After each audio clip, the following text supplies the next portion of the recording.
And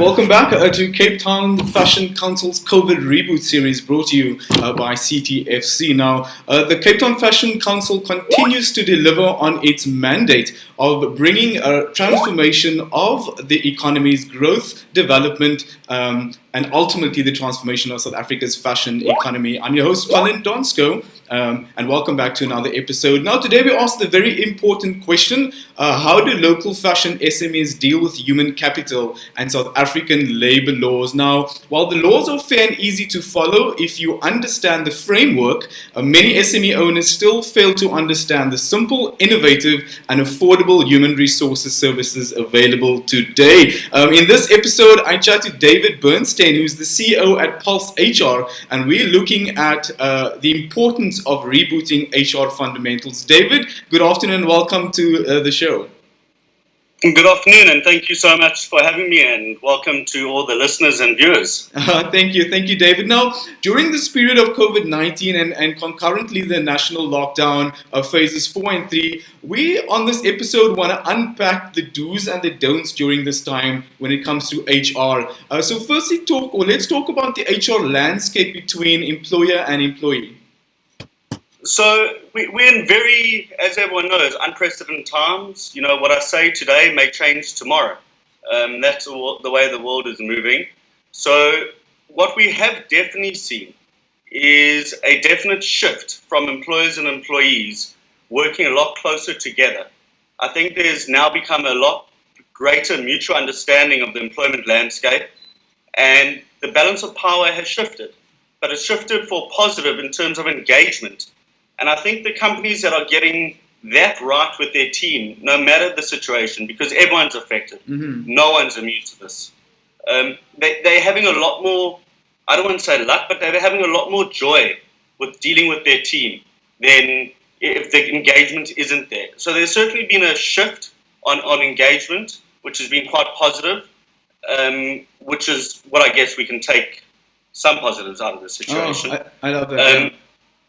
And I guess for the changing landscape, as long as that engagement and that communication remains fair, remains transparent, and of course the decisions remain reasonable, we're seeing a lot closer environment between employer and employee during these difficult times, which is quite a nice thing to see. You know, the laws, you do ask the do's and don'ts, there's a lot.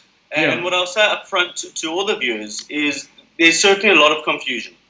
There's a lot of conflicting views, and that is only expected.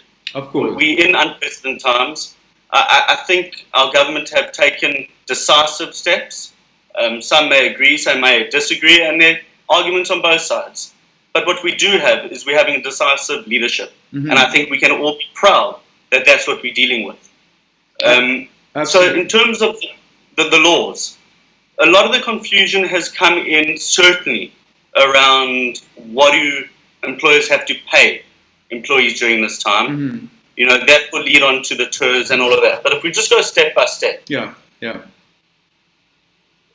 Just pre the lockdown, there was certainly a lot of conflicting views in the media. Our Labour Minister did say that everyone had to be paid as well.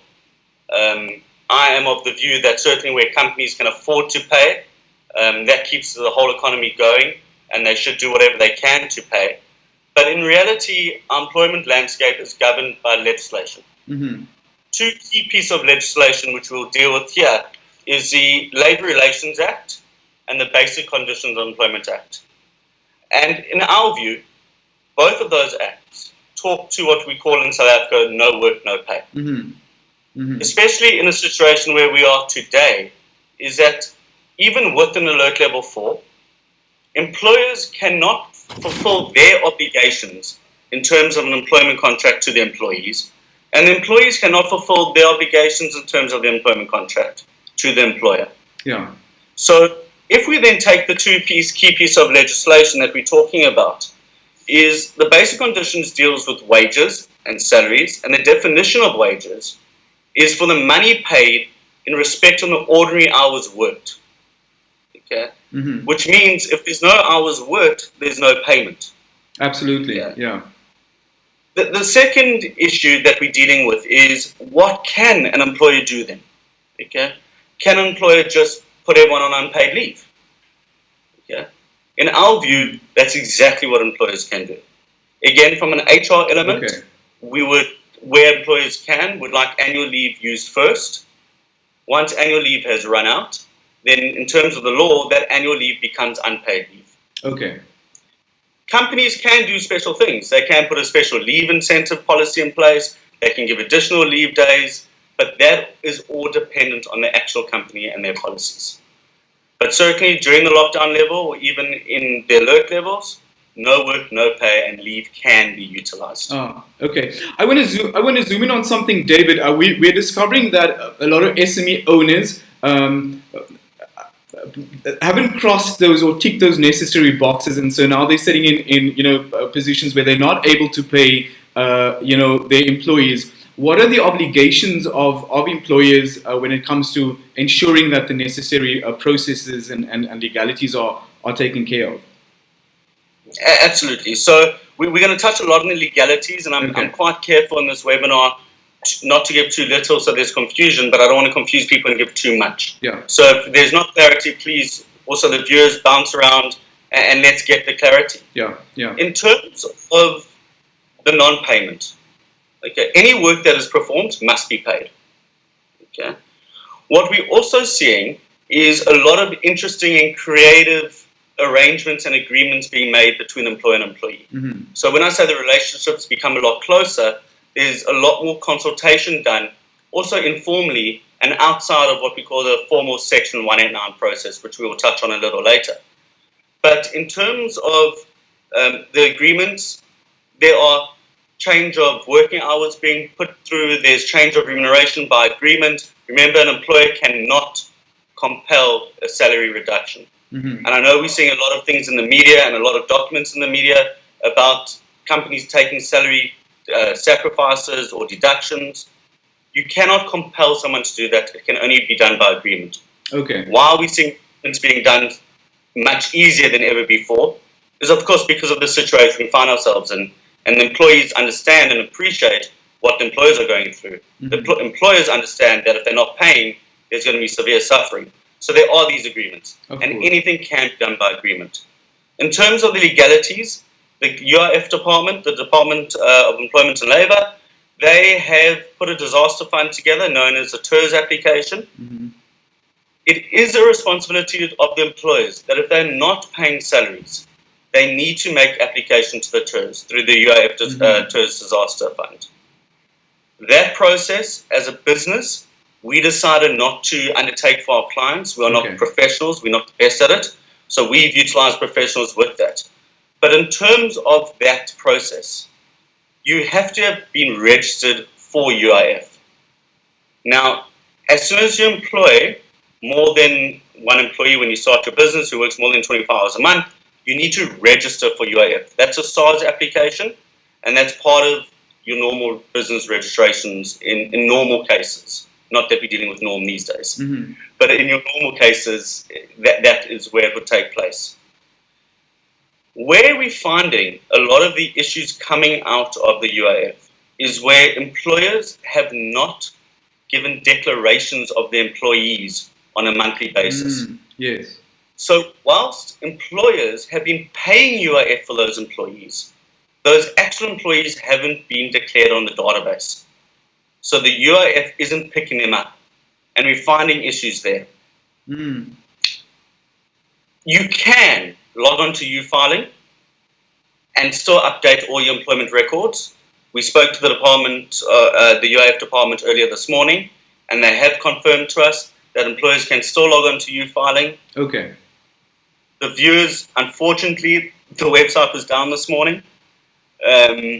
It is something we're dealing with on a day-to-day basis, but you can still register, and then you can follow the TERS application to register. Okay, so employers are able to do that now while going through this reboot and this restructuring? Absolutely. Okay. The TERS application has changed, and there's been a lot of criticism to the UIF department. we also need to appreciate this is a first time for them, and they were not equipped for it. Yeah. They asked the question. Sorry.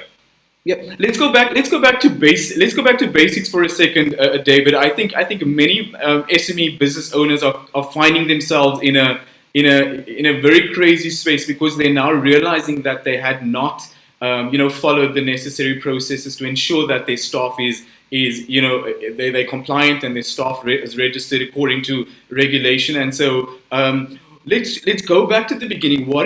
How important is it, or what is the responsibility of the employer to ensure that in crisis like this, the employees are covered by these different funds, i.e. the UIF fund, and we don't have these loopholes when crisis hits? Okay, and I'm certainly not an accountant or a SARS expert. Yeah. So I would advise that the listeners chat to. I know you are getting financial experts and accountants on this, and certainly that's something to address. But as from an HR landscape, the employees have to be registered. Okay, the employers have to be registered with SARS and with the UIF department. Okay, and on a monthly basis, and this is where honestly I'll say majority of SMEs fall down, is you need to be submitting declarations for all new employees and all terminated employees. You can do that online now through the U-filing portals, and you complete what would be a UR19 form. That would make sure that at all times the UIF department know who you employ. Remember, they're getting a lump sum by the 7th of the month, hopefully, from all the listeners, paid to SARS. In that would be your SDR, your skills development levies, if your salary bill is more than 500,000 Rand a year, and part of that will be UIF. Okay. Nowhere do you disclose per employee this is what you're contributing, and that should be done on you filing through a declaration on a monthly basis. It should also include when there's a salary change. So any employment change that affects salary, that the UIF declaration should be done. Okay. It is not too late. We have had clients that have gone back, they have registered, they've declared, and they have been paid. Where we still finding people not being paid was for foreign nationals. Foreign nationals, we are in South Africa, we do have a lot of foreigners working with us. It is important that all employers check all documentation relating to foreign nationals. Okay. I know a lot of employers, they get a passport. In that passport might be an asylum paper or work permit. It is the responsibility of the employer to check those papers. Okay. In a situation like now, when you submit your UIF documentation, you'll find out who's actually legally meant to be in the country and who's not. Although you've paid for the illegal people, they're not going to be paid. Your foreigners that are legal, the UIF should by law be paying them. We have had issues. The UIF department is working on it, but by law there was a constitutional court case a couple of years ago, and you cannot discriminate against foreigners.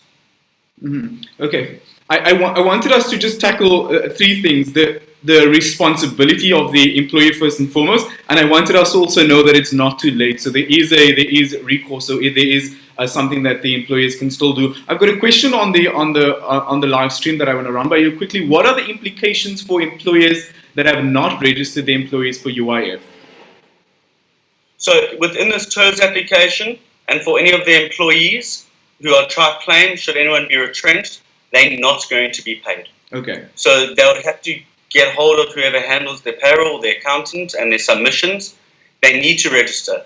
There will be penalties levied against them, but they need to get on top of it and rather do it sooner rather than later. Okay, thank you for that. And again, that's the responsibility of the employee. And this webinar or this series is structured in a way that brings the necessary tools and information and resources to the SME economy or the fashion economy in South Africa so that we can do better and we can transition into the future. Let's bring this home, David. How do businesses deal with the current disruption that we are facing from an HR perspective? I wish I could write a textbook and hand it out. In reality, there's no direct answer. We all learning every day, and every company is affected completely differently.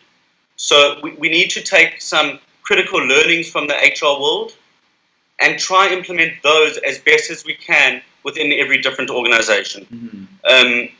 So the first big thing that we're dealing with is obviously the working from home. Okay, call it the fourth industrial revolution, just coming a little bit quicker than one would have anticipated.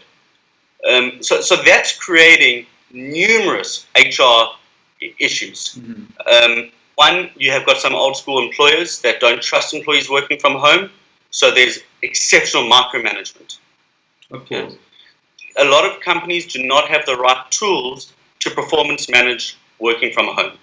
So it's about, you can't go from zero to hero overnight, and especially not in these times. So it's about doing what works for every company individually. The critical things that I would take cognizance of and recognize is the impact this is not only having to the employers and their business, but to the employees and their families. Okay, you've got some people that are single, locked up for the past 30-odd days. Their mental wellness, that's something that needs to be looked at.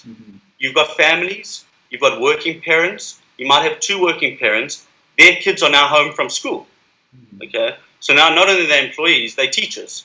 Of course. And again, it's a humanitarian crisis. So there has to be a mutual understanding and a mutual respect. There has to be complete engagement and transparency. And I think, you'll hear me use the word engagement a lot, and that can be interpreted a lot of different ways. And for some companies, one sort of engagement would work. For the others, it won't. But right now, I believe it's a responsibility of everyone, but certainly of employers, to get closer to their teams, to understand their teams, and really learn about the teams. Because that way, it will help them performance management them better, and also give both parties a great understanding of where everyone's at. So certainly, performance management is something that should be looked at from employer and employee. And again, that should be a two-way street. For any performance management system to be effective, it has to be two ways. Of course. Us as a business, we believe it's a bottom-up approach. So you're talking more team than trying to put the stick. I think that's the old school mentality. Absolutely. While we're on that point, I want to your advice before we drift from this point. Your advice to both employer and employee on how to adapt to this new norm. I think everybody is forced to adapt rapidly and quickly. But what is your advice, if we can systematically give them advice in what you're saying should be done to adapt to this new norm? I think go back to basics. Yeah. As the first thing. Okay. I think technology has been very beneficial, of course, to the work environment, but I also think it's driven people apart in certain ways. I think now is the time to go back to basics, talk to your team, okay, practically what it means for them on an individual level. Okay. A lot easier for smaller, medium-sized businesses where you've got a personal feeling with everybody. But even in greater businesses, you've got line management that your top management can rely on to do it. Okay? So I think go back to basics, understand where everyone's at, and build solutions. You talk about HR strategies. Yeah. Your HR strategy can only be as successful as your business strategy. So build individual business strategies and HR strategies per department to benefit you during these times. From an employer point of view, I think a lot of different scenario planning needs to take place. So, you'll never be planned for the next step because we don't really know what the next step will be under. Alert level 3, going back to level 5. So do scenario planning on each of those. In my view, you should communicate as much as reasonably possible to your team. They're also suffering the same insecurities as the business are suffering. Okay? They should know that you can't give them all the answers. That in itself will create anxiety. And what we will see a lot of, and what we are seeing as a business, mental wellness, mental well-being has certainly come to the fore at the moment. So when I go back to talk to your team, direct strategies. It's very difficult for me to give advice not knowing an individual business. We pride ourselves in learning the business, understanding the business, and giving the right solutions for every business. But on a broad level, certainly get back to basics. Start talking to you and get creative with it. I've heard some great Zoom team meetings that have taken place where it's actually not work related. You'll have a director or a CEO lying in his garden telling a personal story on how that shaped him and his business. Incredible. What you're doing there is you're getting the buy-in from your team up onto the management level to understand each other on a much more sincere level than what we've understood each other previously. And I think on a personal level, I think that's really, really an important point. Yeah, I love that. I love that. There's no doubt there's a new norm that that very few of us have been prepared for, and so there's really a lot of adjusting and adapting. I love that you point out that there really is not a copy and paste method. I mean, each individual business needs to be addressed or tackled differently.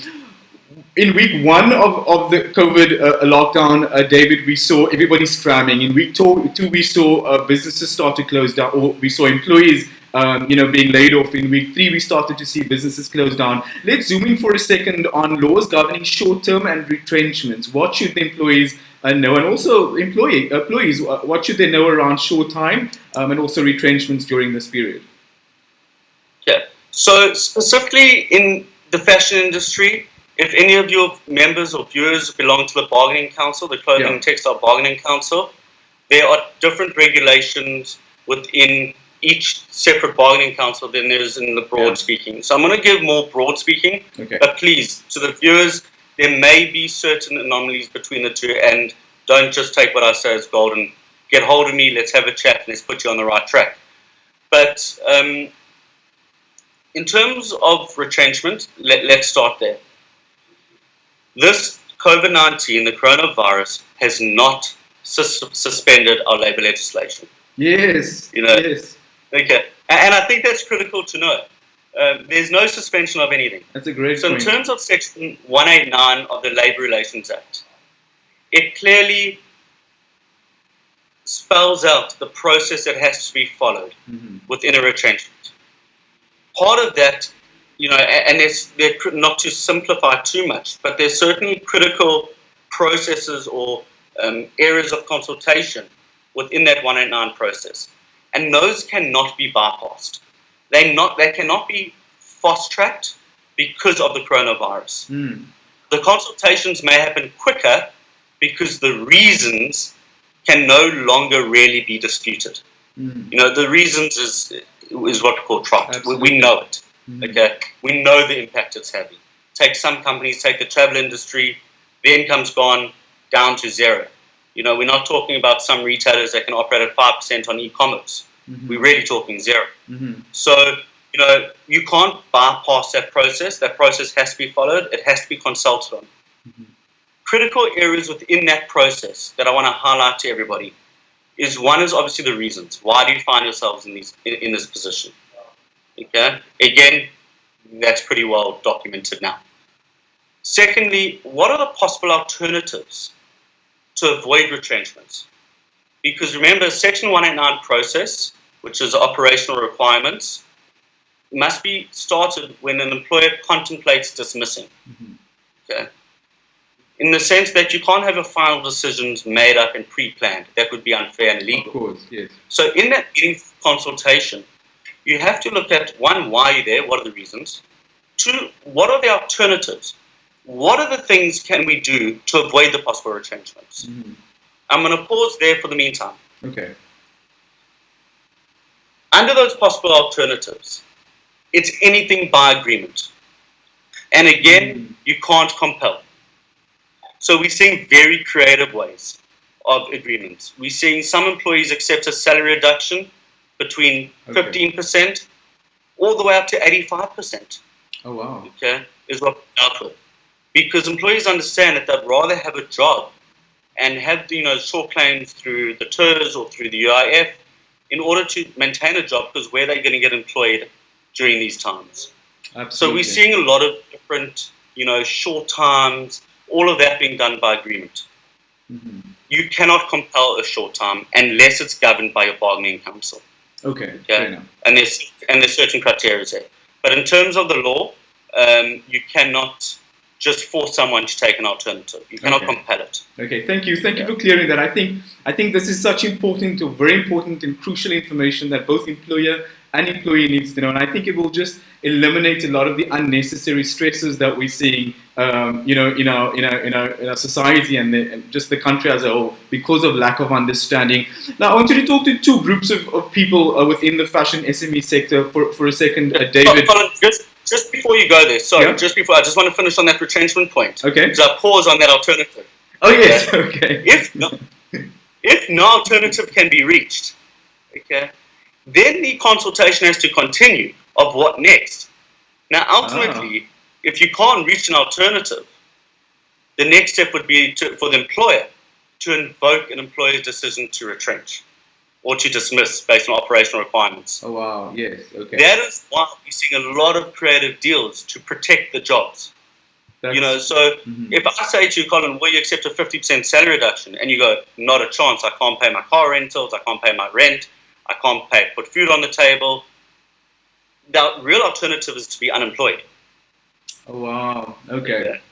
Yeah. So that's where and that's not to say it's a definite, but I'm giving broad examples.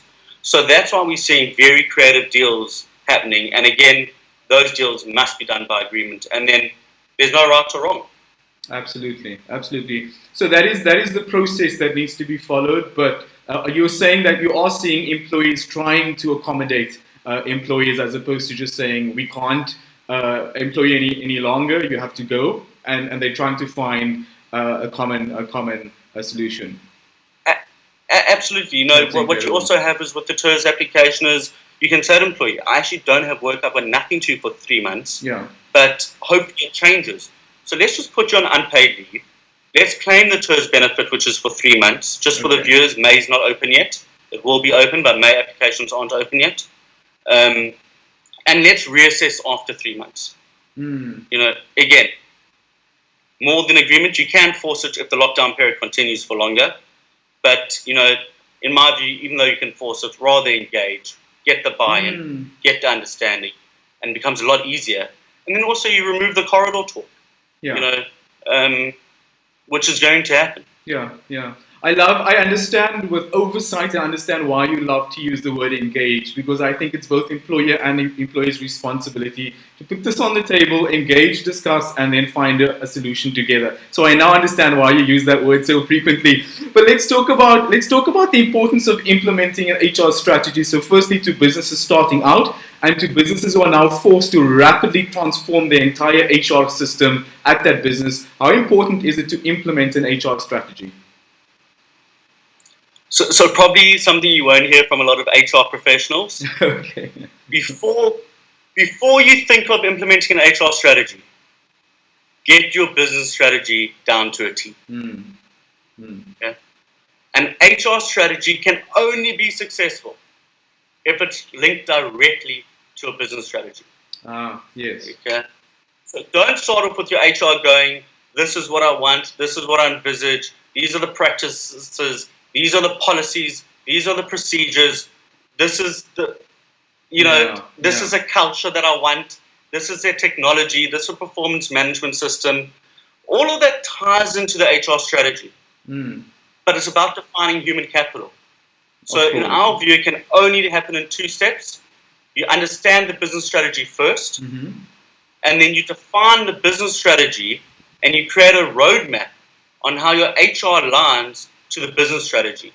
And in that, you've got a whole lot of different components. So you've got a recruitment and selection strategy.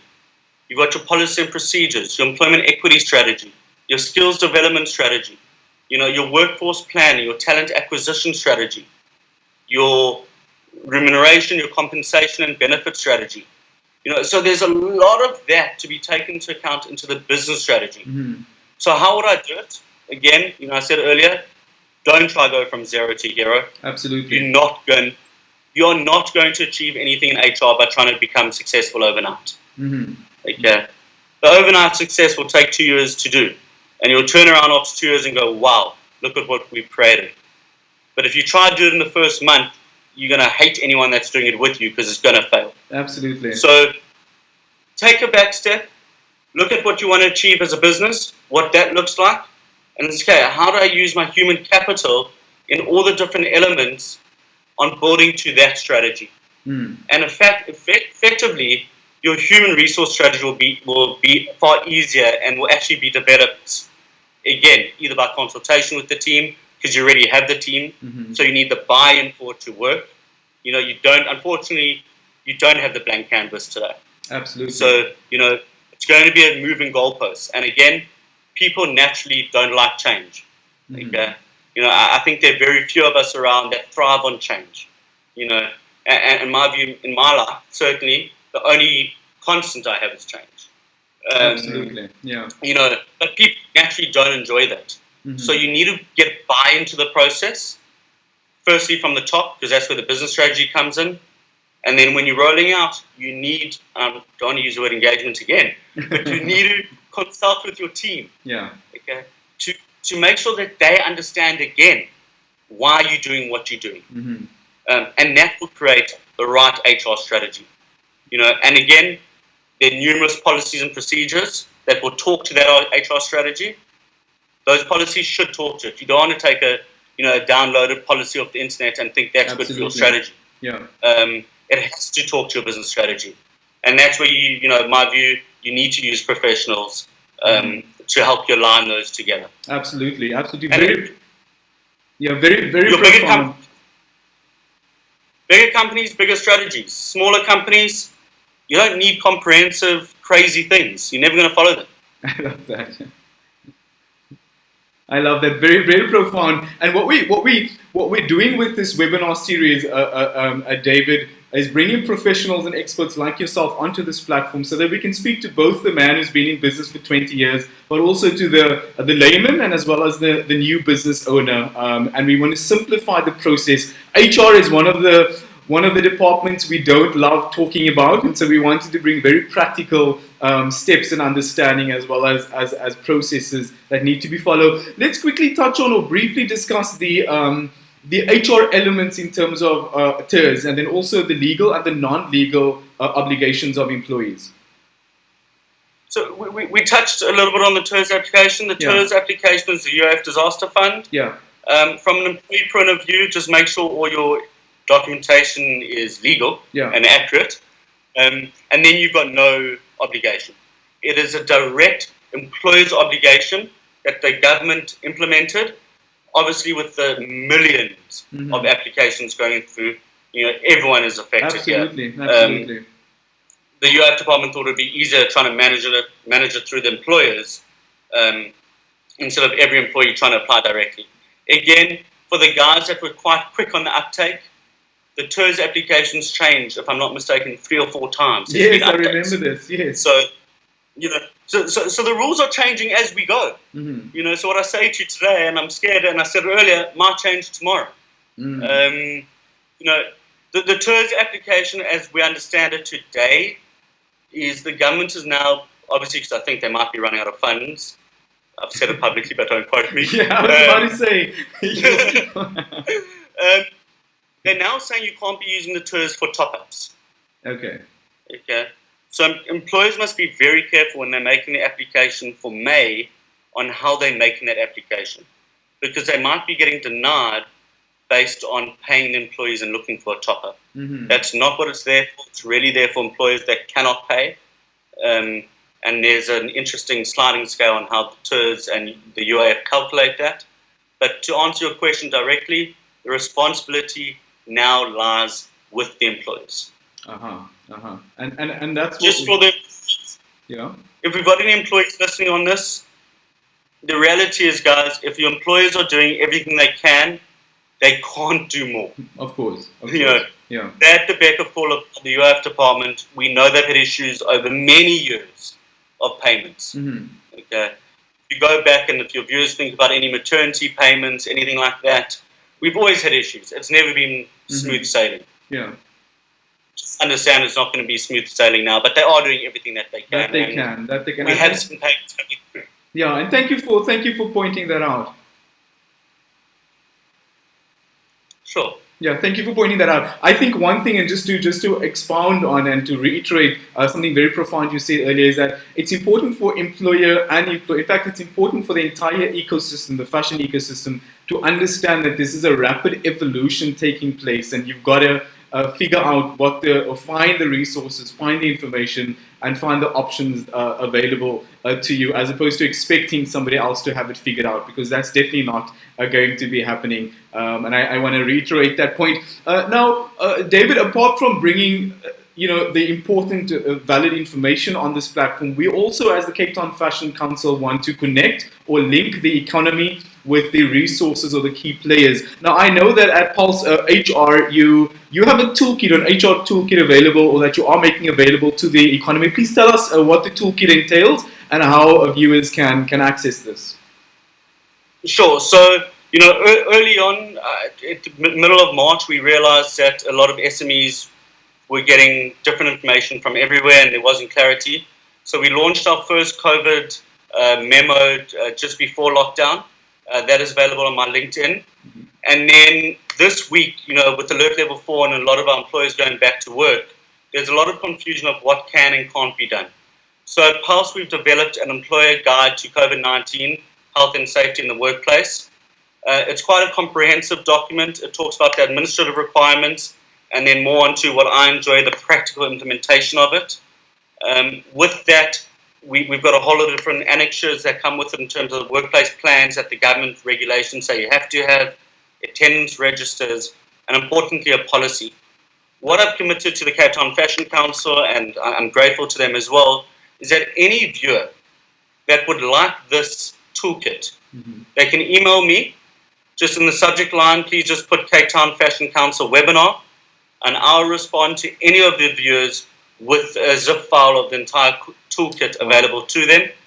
And then on my LinkedIn, you'll be able to just see the guideline, the memo that we've done.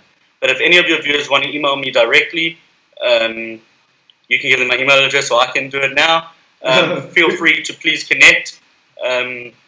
It's important, as you said, Colin, is that everyone works together during these times. Mm-hmm.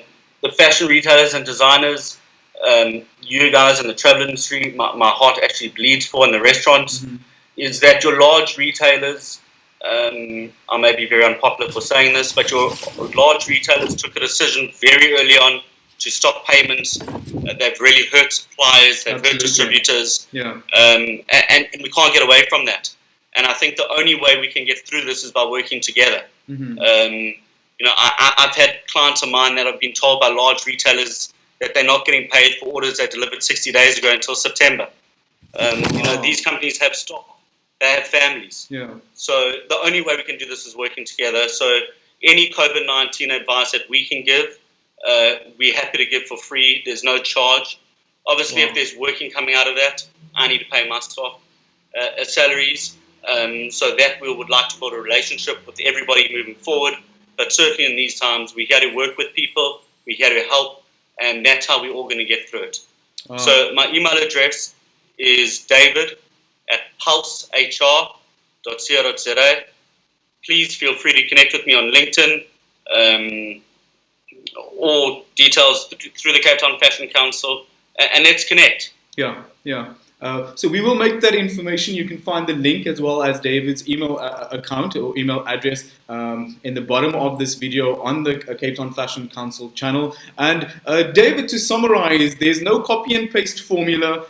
This is the collective responsibility of both employer and employee. And I think most solid advice is that now more than ever, it's important that that different stakeholders engage and discuss and talk and together move forward. I think that is very profound. Apart from all of the important information that came out, the link to the HR toolkit being made available by Pulse HR will be available after this webinar. And again, David Bernstein, CEO of Pulse HR, giving us his sound wisdom, advice, insight, and guidance on how to move the economy or your business forward from an HR perspective. David Bernstein, thank you so much for your time. Thank you so much for having me. Looking forward to catching up soon. Take care and God bless for now. Bye-bye. Cheers. You too. Bye. There we go, guys. Thank you so much. So next time, join us as we discuss finance and how to reboot or restructure your business when it comes to finance, as well as finance models available to the SME sector, and loads more. This episode or series, COVID Reboot, brought to you by the Cape Town Fashion Council, as we continue to pioneer the development, the growth, and the transformation of South Africa's fashion economy. Until next time, I'm your host, Colin Donsko, and I'll see you shortly.